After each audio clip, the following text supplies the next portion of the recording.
Bienvenidos a Aventuras sobre Ruedas. Hoy vamos a platicar con Irene Torice Rodarte, una de las principales promotoras de la sexualidad en la discapacidad. Ella es la directora de Heishad, un centro que se dedica a atender estas cuestiones, y vamos a ver qué tiene que decirnos.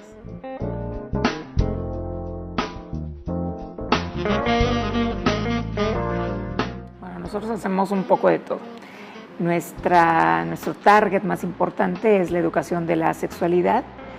para todas las edades, desde niñas y niños de nivel preescolar hasta personas adultas mayores, tengan o no tengan discapacidad, pero nos centramos prioritariamente en personas con discapacidad. También atendemos a familias y atendemos a profesionistas que están en contacto con población con discapacidad y que requieren de algún tipo de orientación o asesoría sobre cómo enfrentar estos cambios que se van presentando como parte del proceso de desarrollo y que en la mayoría de las ocasiones no tienen ni la menor idea de cómo hacerlo. Y también nos dedicamos a la parte clínica,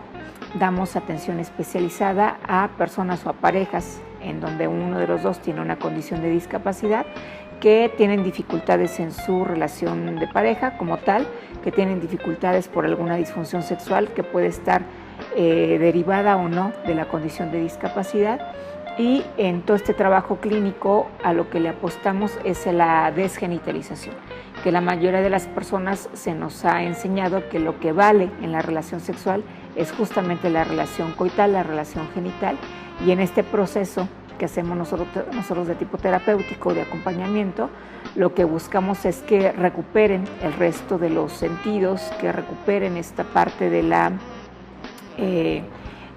seducción, de la cachondería, de invitar al otro a vincularse de diferentes maneras con la pareja para que su vida sexual sea muchísimo más amplia, muchísimo más creativa, muchísimo más vinculada a lo que es la plenitud sexual que a lo que es únicamente una relación sexual como tal, ¿no? Que en la mayoría de las ocasiones se limita únicamente a que pues, hay una penetración y ahí se acabó el asunto. Entonces, esas son las dos grandes tareas que tenemos, y una tarea muy importante que está vinculada con ambos temas es la prevención del abuso sexual hacia personas con discapacidad. Son muchísimos, lamentablemente, los casos que nos llegan de abuso sexual, y hemos tenido casos desde niñas y niños de 3 años de edad hasta personas con discapacidad de 35, 36 años que ni siquiera pueden ponerle nombre a esto que le sucedió por parte de algún familiar, por parte de algún miembro del personal de las escuelas o por una persona desconocida que simplemente pues, las tomó de la calle, se las llevó a algún espacio en donde no había mucho tránsito de gente o incluso se las metió a un hotel y pues aprovechó para violentarles sexualmente.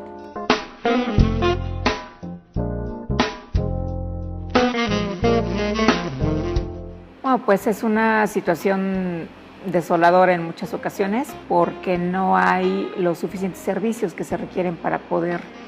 acompañarlos en el proceso de descubrimiento en el caso de niñas y niños que nacen con una discapacidad, ni tampoco de rehabilitación en el caso de personas que adquieren una discapacidad durante la adolescencia o en la vida adulta, para poder garantizar no solamente que se puedan ejercer sus derechos de manera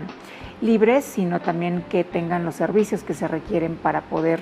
garantizar que tengan una vida sexual plena, ya sea de manera individual o en pareja, y que tengan una asesoría profesional que les permita saber cuáles son las alternativas para esta sexualidad plena.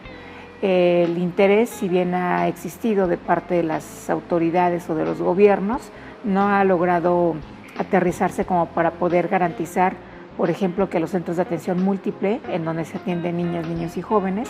cuenten con servicios formales de educación integral de la sexualidad, ni que las unidades de rehabilitación, en donde primordialmente se atiende a personas adultas, cuenten con servicios de consejería en sexualidad que garanticen que verdaderamente la atención a la discapacidad sea una atención integral.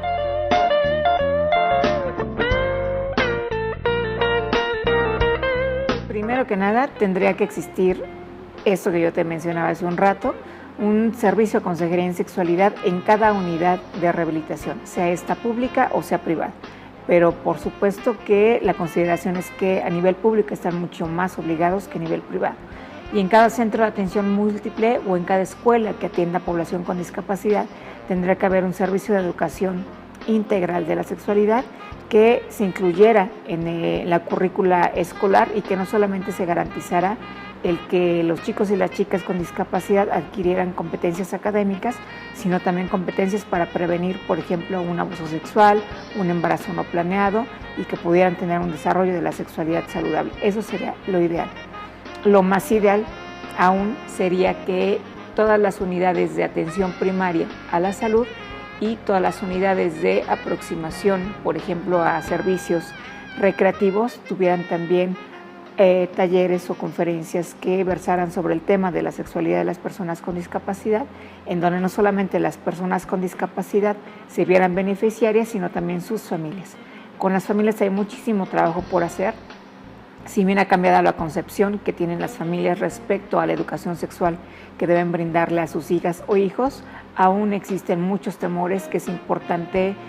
aclarar entre las familias para evitar, por ejemplo, que sigan esterilizando tempranamente a las chicas y a los chicos en cuanto llega su pubertad o en cuanto se presume que ya están entrando a la pubertad, que sigue siendo una práctica frecuente, que atenta contra sus derechos humanos y que la más de las veces quien lo sugiere es el personal médico o el personal de educación como una medida de protección a su sexualidad, que en realidad a quienes protege es a quienes llegan a atentar contra su integridad sexual a través de un abuso sexual o de una violación y en general no le dan ningún beneficio a la persona que presenta una condición de discapacidad.